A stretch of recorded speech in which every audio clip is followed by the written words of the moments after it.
Good morning, good afternoon, good evening, hello, whatever time it is with you and wherever you are. Thank you for downloading this SmackDown review as part of the WWE podcast.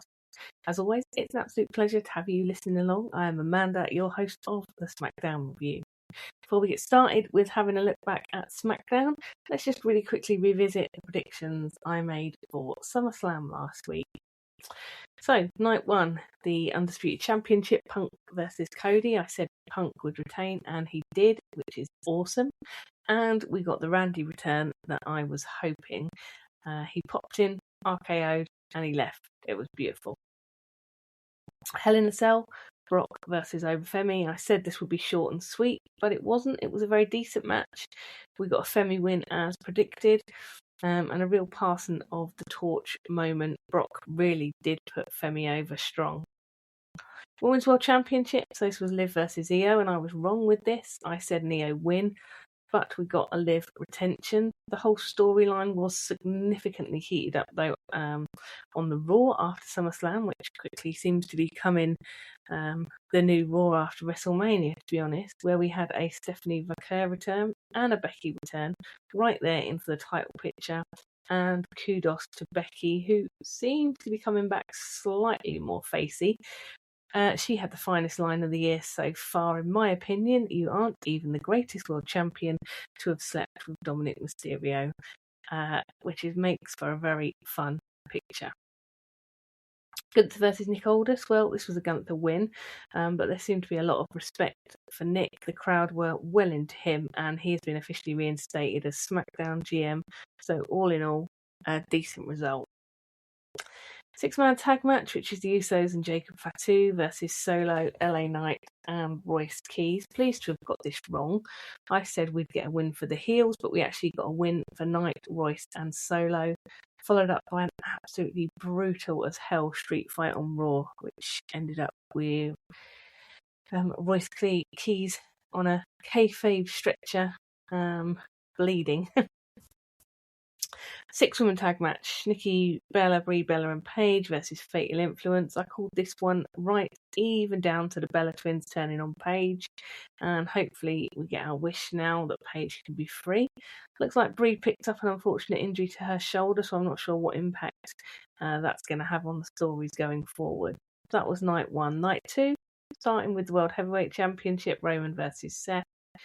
I had predicted that Roman would drop the title here, but this is not what happened. We got a pretty awesome match, no shenanigans, and a nice show of respect at the end between Seth and Roman, which kind of felt like an official line being drawn underneath the Shield era.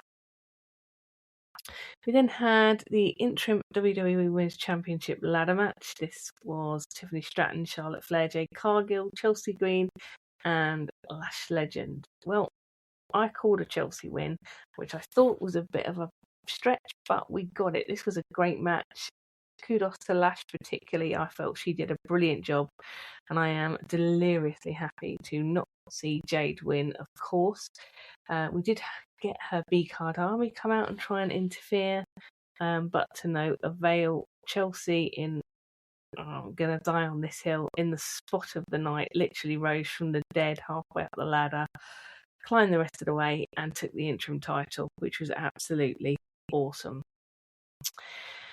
The Undisputed WWE Championship #1 Contenders match. This was meant to be Sami Zayn versus Finn Balor, and again, I called it. We got a KO return, and blimey Charlie, wasn't it just a little bit emotional? We got Aldis out, first of all, to make it a fatal four-way. First of all, adding Gunther, and then adding KO, and when his music hit, the room literally came off the stadium. And he was not in any way taking it easy or careful, flinging himself around like he didn't have a care in the world. And the headline, well, KO won and is now the #1 contender. And honestly, I couldn't be happier. What a result. Danhausen versus Dominic Mysterio. Human Money's on a stick match. Called a Danhausen win. That's what we got. Filler at best. And I guess if you're in the stadium, this was one to go and queue up at the merch stand or, maybe go for a wee or something. United States Championship, Trick versus Baron Corbin. Another one right. I said Corbin would take the title, and he did, and I think that's brilliant. Intercontinental Championship, Penta versus Chad Gable. Again, right. Chad Gable finishes his story and is the new IC champ. We got his family in the ring after, and it was just a lovely moment. All in all, I thought SummerSlam both nights was actually a pretty great PLE. I think it was better than this year's Mania. I enjoyed the wrestling, I enjoyed the stories, I enjoyed the returns. Honestly, all that's missing now is AJ Lee at some point, and I'm 100% happy. Let's get to it and review the SmackDown that aired August 8th from Philadelphia. And Joe Tess welcomes us and says tonight it's all about new stories starting. We get our revivals, we get Trick, he's facing Baron Corbin tonight. They're having a rematch for the actual title. And we've got Flair, who is facing Jade. Ugh. Com's really hyping up the show tonight, and we've got commercial-free first half hour if you don't watch on Netflix, I guess. So I am expecting this to be another strong offering from WWE tonight. And first out, we've got Cody, and we get a reminder of the Punk-Cody match with the RKO interference from SummerSlam. He grabs the mic and he calls out Randy right away, asking where he is. The crowd chant for Randy, but he doesn't come out. Leading Cody to ask Philly what they want to talk about, and the crowd just continues to shout for Randy, followed by a round of Cody Rhodes song. He says he wants to talk about memories. He pays tribute to Dory Funk Jr., who passed away, I think, this week. He says he's got great memories of Mania here in Philly, and he says he's got more memories from this weekend where he lost to the best in the world, CM Punk. He says that he's going to assume Punk didn't know that Randy was planning to come out and RKO him, and at that we get Punk's music hit, and out he comes. Punk says to Cody he heard his name, so here he is. Cody asks him if he did know about Randy at SummerSlam, and Punk says it hurts him that he feels he has to ask him, but no, of course he didn't know that Randy was there, and he didn't even know that he'd hit a drive-by RKO at the time. He says he's quite pissed about it too, so he offers to team up with Cody so they can go and find Randy and beat him up together. Cody says no, but he wants answers from Randy and will kick his ass himself. He then hands the ring over to Punk, who says to Cody that the unfinished business between them, he's just got to say when, basically. So basically, rematch on a plate for Cody. We then get KO's music hit, and that's exciting. I'd hoped we were going to get him back on SmackDown, and here he is. He gets an absolutely huge pop, obviously, and heads to the ring, mic in hand. Wade says that there's some very specific history between these two that they've been specifically asked not to mention. They go nose to nose, and they start talking shit, but it's off mic, so we only get bits and bobs of it. We get Aldous appear at ringside, who is asking him to chill out. KO says it's okay, we're both pros. Punk asks KO if he's here to wrestle. KO says, yes, of course I am. It's all I've wanted for 17 months. He says it's a long time to be told you might never do what you love again. He says he's done living in uncertainty, and now here he is. KO says, all this brings me to you. He says, you're out here proving me right. He says, people have been telling KO for 3 years to give Punk a second chance. They told him he's changed, but Punk is proving him right by offering rematches to Cody and looking past him. He says, you think you're better than me, and you think you're better than everyone, and that's how I know I'm right. You're the same arrogant sociopath you've always been. Punk says, let's talk about my arrogance. It's why people chant for me all around the world, and why they chanted for me for 10 years while I wasn't here. He says he knows some people don't like that he calls himself best in the world, but that is what the title stands for. He says he doesn't understand how KO can't appreciate his arrogance, as it was people like KO who benefited from what Punk has done. KO tells him it's been 10 years since he was champion, and he's pictured it a million times. He says he can't believe it's going to be even better than he imagined because he gets to humble Punk and beat his ass for the title at the same time. Punk tells him that it's good to have impossible dreams, and he says he can see KO is scared, and he tells KO that he should be grateful. If it wasn't for him, he'd be working on the indies and asking him for free tickets to see WWE shows. He says he knows he's the best in the world.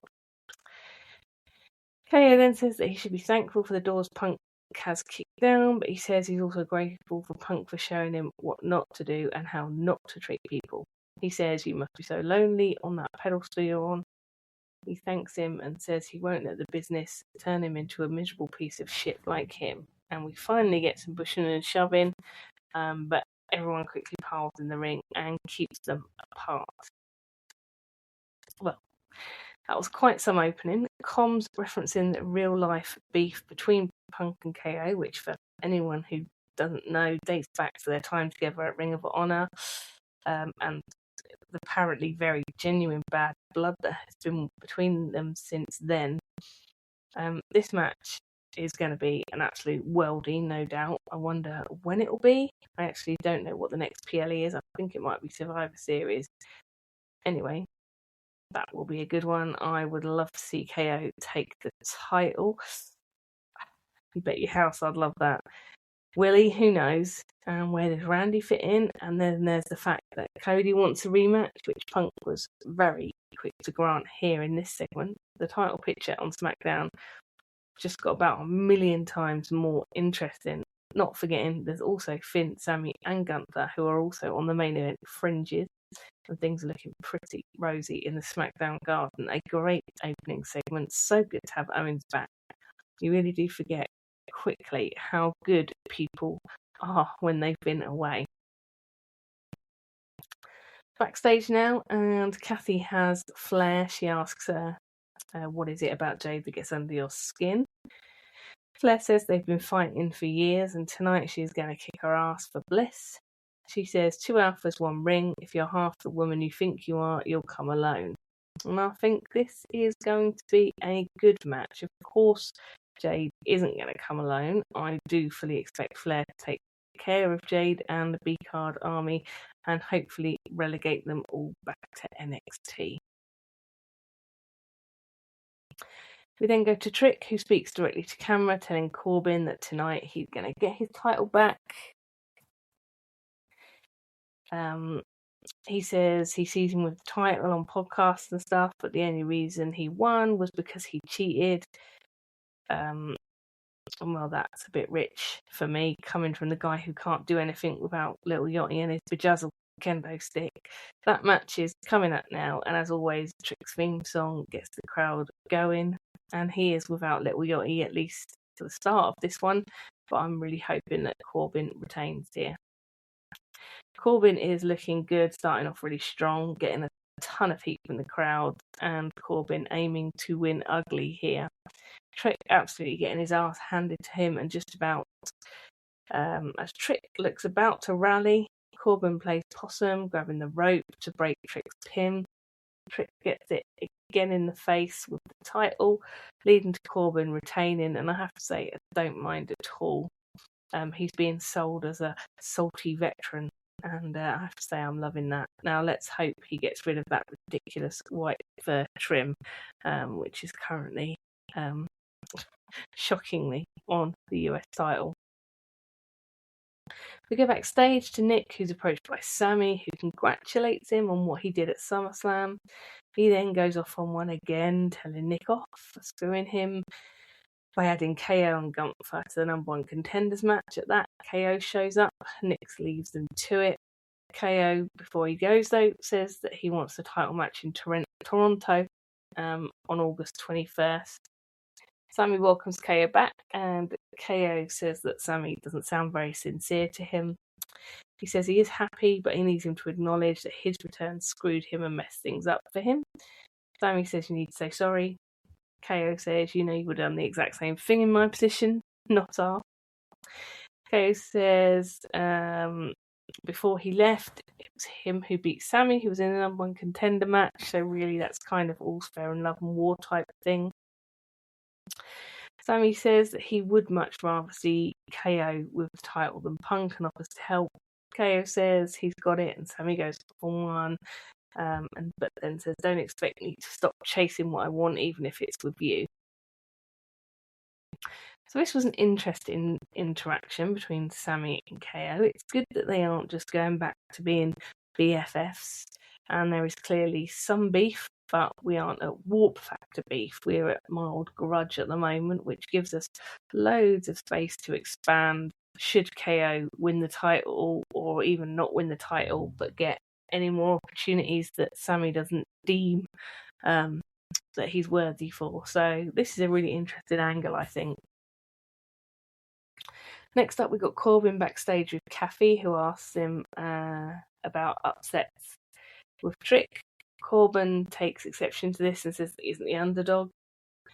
He says that he's been back a minute and he's got a title already. He says he has done what he said he would.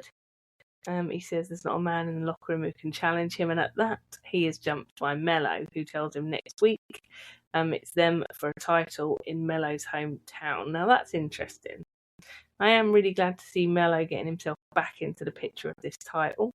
I think we're going to get a reasonable run from Corbin, though, and it will be cool to see how many people he puts over on the way. But really, what next for Trick? Is he ready to step up for the main title? Not in my opinion. He can't just keep on circling back round for the US title. So what next for him? Is it a brand change? Is he going to team with someone and go for the tag titles? Yeah, it'll be interesting to see what they've got up their sleeve next for Trick. Next out, we've got our new interim champion, Chelsea, who gets a mega pop from the crowd. Interestingly, she's introed without the interim part of her title. And after seeing Rhea has had to have surgery this week, I wonder what the situation is with her and her title. Chelsea starts off by telling the crowd she loves them. The crowd honestly seem to love her too. She says she appreciates them sticking by her since the beginning.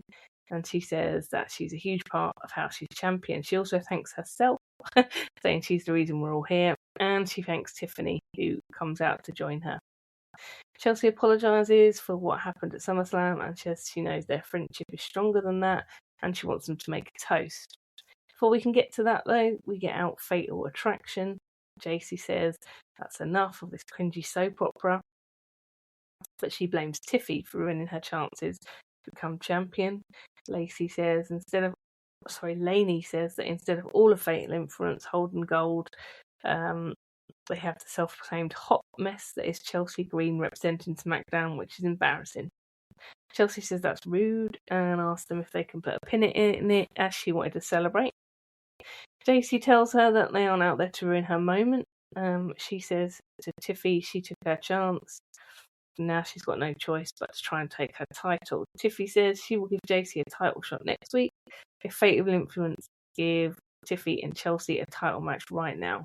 Fatal Influence accept this, and a ref comes out, and we've got a tag title match right now. And that's super fun. I really do like Tiffy and Chelsea together. It kicks off, and Fatal Influence have got the early momentum, but Tiffy comes into the ring, and it all changes. Tiffy gets on a tear. We get some shenanigans from JC Jane, taking out Tiffy, leaving the other two members of Fatal Influence to deliver the Fatal Floor on Chelsea, which is a super cool looking move, by the way. And that leads to the pin and a Fatal Influence to retain. As Tiffy and Chelsea sort themselves out in the ring, we get Lash and Nia attacking them from behind, and there's a bit of a weird bit. Nia goes out to get the title. It seems to take her about 18 years to get it, and then when she does get it, she kind of ambles back to the ring, and then instead of doing anything with it, she just kind of stands there in the ring with it, which is all a bit weird. I'm wondering if that was what was meant to happen, or if it's another Nia Jax botch. To be honest, I was hoping that following Lash's brilliant display in the ladder match, her time teaming with the Botch Queen herself might be over, but it seems that we continue to plough that furrow. The match itself was a good one. I wonder if next week we might get JCJ take the title off Tiffy, and Tiffy is Chelsea's first feud, if there is to be a first feud, if it isn't Rhea. Do you get my drift? I don't know how long Rhea is out. I'm not sure we've heard anything official, but I get the feeling that Chelsea Green might be slightly longer than interim champion. But that's based on nothing apart from what I saw on Twitter with Rhea having surgery. Backstage again, and now Kathy's got Damian Priest. She's asking him about the interference from the MFTs in the match last week and asks what his thoughts are. He says what I think we're all thinking. It's the same thing over and over again. They beat them, then they get jumped and repeat over and over. He's interrupted by the War Raiders, who say the MFTs have an arse whipping coming. Truth says he's off to speak to Nick, and next week they're going to defend against the War Raiders and the MFTs. So that's interesting. Could we have Truth and Priest drop these titles now? I think, I don't know if I'm alone, but it certainly feels like they've had them possibly longer than was intended. I thought they were going to be a fairly transitional set of champions, but I think they've had them for quite a long time. Who will we see them go to? The MFTs, who would make sense? Probably more sense than having the War Raiders as double champs, in my opinion. Whatever happens, though, I do hope Priest gets a shot at one of the singles titles again soon, once they do drop the tag belts. And now Randy. Wow, I wonder what he has to say after earlier and SummerSlam. Always interesting to see what flavour of Randy we will get. After his cheeky wink to the camera after he delivered the RKO to Cody, I'm thinking we will get a likeable version of Randy this time round. He goes to speak, but before he can get a word out, Cody comes out, headed to the ring with a full head of steam. Randy ducks out of the ring, and Cody asks him what he's waiting for. He demands he gets in the ring right now. Randy fakes out, but he doesn't get in the ring, and Cody says, "We know how this ends up, but after 20 years, you owe me an explanation." Randy asks him, "Are you crazy?" Tells him he doesn't owe him jack. He says, "You asked for this. You are a confident and arrogant son of a bitch." He says, "I'm a 14-time world champ and a legend killer." He says, "I gave you the best version of Randy, and what did you do? You beat me." He says, in that moment, something snapped, and it got louder. The voices came back stronger than ever and told him whatever he had to do, he had to just do it in order to be able to kick him right in the face. He says he realised then that the best version of Randy wanted to bring home number 15, but the worst version of him will take it back off whoever it is. He says he knows he won't be taking it from Cody, though, as he is going to make sure that he'll never, ever be champion again. Cody then says that he doesn't have to turn the other cheek anymore. He says he doesn't have to be a good guy anymore. He says, forget the title, call yourself the legend killer, but look around you, you're the only legend left in WWE, so the question is who kills you, which I thought was a brilliant line. This was an electric segment. Love what they're building here. And do we possibly finally get to see heel Cody? I think it's about time. I definitely wouldn't mind that at all. Bring it on, I say. No title, just heel Cody and tweener Randy, literally just fighting for whatever. I think that would just be brilliant. I'd love to see it. We get a backstage bit with Sami gobbing off to Johnny and Candice again about what a fraud CM Punk is. Punk obviously appears behind him and tells Sami to say it to my face. Sami tells him his days are numbered, and if his hand wasn't broken, he'd break his face. Punk tells him, no, you wouldn't, you're back of the line. Punk says he would give Johnny a title shot before Sami. I can't help but think that WWE Creative maybe missed a little trick here. Maybe that could have been Johnny's moment to come alive and be like, did someone say title shot? Just had a title match with Punk. He could have gone back to being comatose after it, but I think that would have been quite hilarious.